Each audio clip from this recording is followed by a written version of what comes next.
Hello Summoners and welcome back to our 5th episode of our advanced coaching series. My name is Christoph and today I'll be going over the 5 fastest tips that our Challenger analysts at ProGuides have compiled to help you guys reach Diamond. Although our advanced coaching series was designed to improve your gameplay in the long term, this video is slightly different. Since these 5 tips are essentially shortcuts to getting from one rank to the next, a lot of the advice here is very short term and the effectiveness of these tips will decrease significantly once you do hit Diamond. These 5 tips are meant for players who care only about getting to a higher rank and nothing else. If you want to have a slow and steady climb to grow more as a player, then check out our previous advanced coaching videos where we go over 12 easy Challenger tips that will help you increase your rank. Also, before we get into this video, I want you to check out our site ProGuides.com using the link below. We work very hard at getting you guys to a higher rank. On top of that, we have a feature called InstaPro, which provides 24/7 on-demand coaching from the best of the best. Over 100,000 gamers have used InstaPro and have ranked up significantly, so don't miss out on the opportunity and see huge improvements to your rank by clicking the link below. Alright, without further ado, let's jump right into the video. Starting with tip number 5, become a one-trick pony.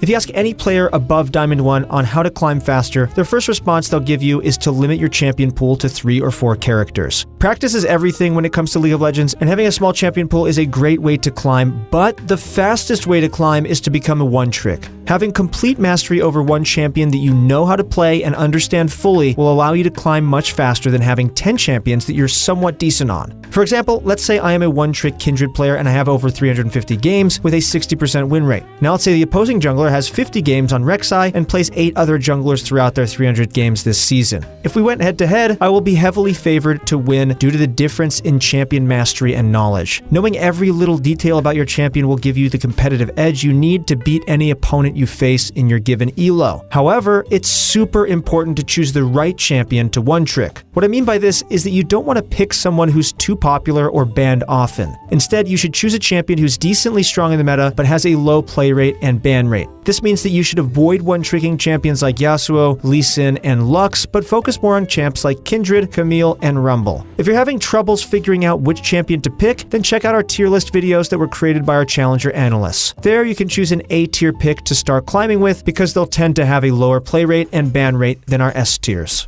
Going into tip number 4, learn how to get carried. Yep, you heard it right. Getting carried is a skill in and of itself and isn't as easy as it seems. A huge part of being good at the game is being carryable, and that's something that a lot of players fail to do. Let's give a few examples. You're playing Sivir bot lane against a Caitlyn, and your top, mid, and jungle are all winning in their respective matchups. The only lane that the enemy jungler can gank is bottom because your mid and top laner will 1v2 double kill if they get ganked. At this point, your goal isn't to 2v2 kill the opposing bot lane so you can have 3 winning lanes altogether. Your goal this game is to play as safe as possible while also trying your best to keep pressure in the lane. You pretty much want to play to not lose, or at least break even in this exact scenario. However, what most players will do is take a risky fight in the bottom lane, get ganked, and then get double killed. This would lead to your bottom tier 1 turret falling and also losing an Infernal Drake. You essentially just gave the enemy jungler a get out of jail free card and enabled a lane for him to play through. I'm sure almost every single one of you guys watching this video have experienced a bottom lane like this and have lost a game due to this reason. Alright, let's take a look at another example. Let's say you're playing Yasuo in the top lane. Your mid laner is winning very hard, and your bottom lane and jungle outscale pretty heavily. This game, the enemy jungler decides to hard camp your lane because he has no other lanes he can play around. At this point, your main goal is to no longer win the lane. Your new goal is to soak as much pressure from the enemy jungler as possible and not die to a single gank. Play underneath your turret, lose CS if you have to, do whatever it takes to break even in the lane. You don't have to EQ every single time a minion wave spawns. You don't have to hard push the wave and try to display your mechanics 24/7. Instead, simply last hit the minions when they get low because the easiest way you can lose a game is if you die to the enemy jungler's ganks. The main takeaway between both of these examples is that the game doesn't always revolve around you. You don't always have to be the hero that leads your team to victory every game. You don't always have to force unnecessary fights, and most importantly, you definitely don't have to try and solo carry every game. Take a step back, put your ego aside, and enjoy the free win. Next up is tip number 3. Keep a good mindset. Type less, win more. With all the frustration that losing ranked games comes with, dealing with toxic teammates, having your favorite champions nerfed, the list goes on, it becomes hard to find enjoyment while grinding solo queue. Keeping a good mental state is so important for winning more ranked games, and quite honestly, one of the biggest reasons why players lose easily winnable games is due to tilt. Whenever you're in-game and something tilts you, you have to try your best to stay centered. Full mute everyone if you have to, disable your enter key, and focus only on the gameplay. Stop typing and start winning. However, it is important to keep in mind that getting frustrated and tilted is completely normal and happens to everyone. But allowing tilt to take over your mentality is very dangerous and will have a direct impact on how you play. If you feel like you're tilted after a game, then just stop playing. Don't press the queue up button, take a short break. Whether it's reading a book, taking a walk, grabbing some food, just keep your mind away from League of Legends, come back within a few hours, and you'll feel refreshed and ready to go. If you do want more details on how to keep a good mindset while playing League of Legends, you should check out our Bunny Fufu course on ProGuides.com using the description link below, or if you want some other resources, you can check out some of the stuff on our YouTube channel. Our last 4 advanced coaching guides have been very good at helping players learn strategies to take their gameplay to the next level in the long term.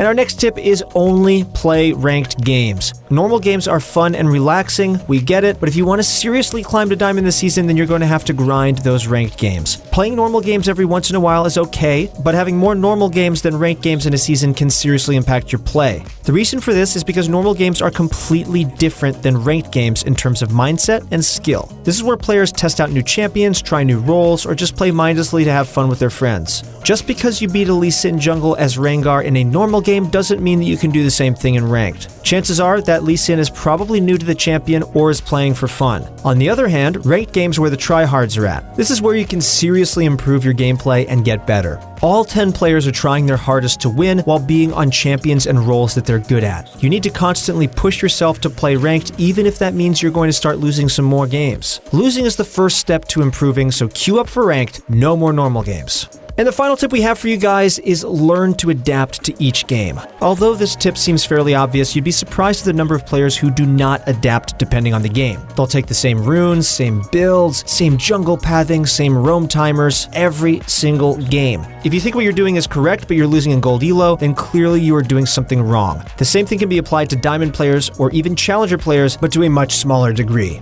If you guys are having difficulty understanding what is right and what is wrong depending on your elo, sometimes it can be difficult to know and you might need a coach. We have a ton of coaches ready to help you guys on ProGuides.com. Just click the description link below. Since there's so many different champions, runes, items, and players in the game, it's important to adapt to each scenario. If you're against a Rengar as Lee Sin, then you should change up your runes and pathing to play more aggressively for invades. If you're playing versus a Caitlyn as Vayne, then you should go a more passive and defensive route to survive the early game. There is no one-size-fits-all strategy for League of Legends. Every game is different, which means your game plan should also be different.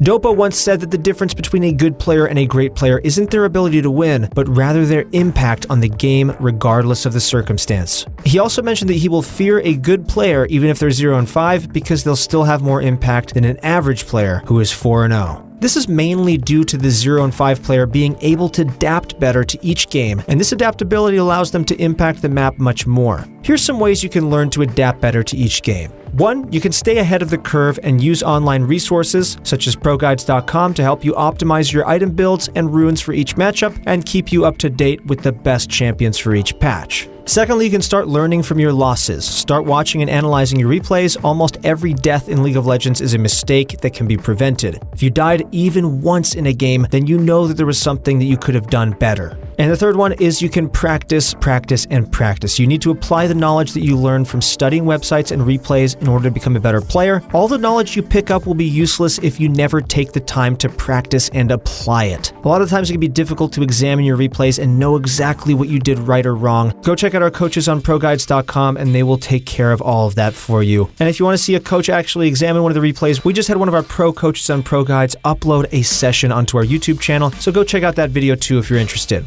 That's it for our 5th episode of our advanced coaching series. We covered 5 tips that will help you guys get to Diamond this season. If you enjoyed this video and want to see more content like this, then please check out ProGuides.com using the link in the description. Also, don't forget to like, comment, and subscribe if you want to support us and be notified of our next video. That's all for now. Thank you guys so much for watching, and we'll see you on the Rift.